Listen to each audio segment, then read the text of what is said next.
Other news lines that came out for the meeting. President Trump also used the briefing to slam President Nicolas Maduro for choking Venezuela's economy. What's happening there is a disgrace. This was one of the wealthiest countries in the world.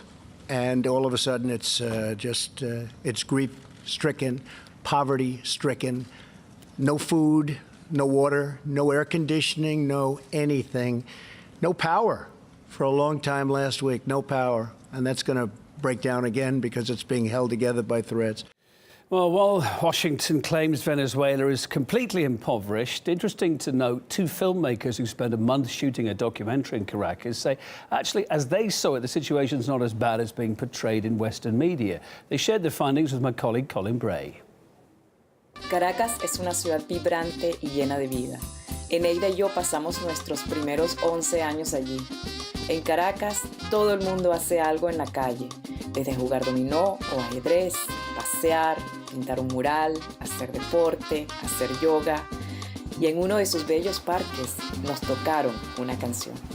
Actually, when I arrived in Caracas, before actually I should sort of take a few steps back, before I went to Venezuela, there are a lot of people I know in the journalist community who say, well, actually, Alan, maybe you should take a pass on going to Venezuela. You know, the crime rate is horrendous, the economic and social situation is appalling, and not to mention the political situation. And actually, when I arrived, I mean, life was still bustling in Caracas. I mean, people were still going to jobs.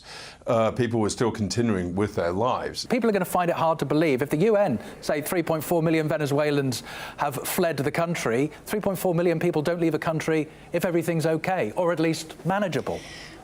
Well, this is interesting. I wonder where these figures come, because according to the government, the the children last year, 7% of the school age children, that particular measure went 7% up.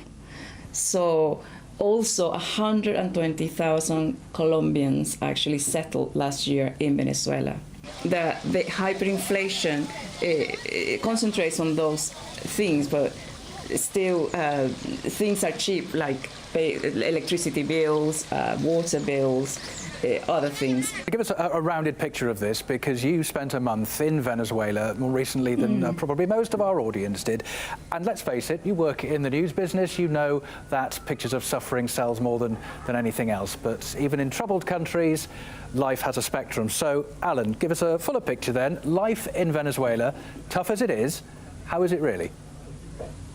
Well, as you said, it is tough. I mean, it is hard. I would say yes. I mean, as I said, I'm not an economist, but I would say definitely, you know, the government has made mistakes. But I would also say the U.S. sanctions, and you definitely sort of feel, you know, the effect of U.S. sanctions in the sense of the lack of U.S. dollars, the lack of being able to use, you know, U.S. financial instruments. And I mean, I would say that people, you know, do eat.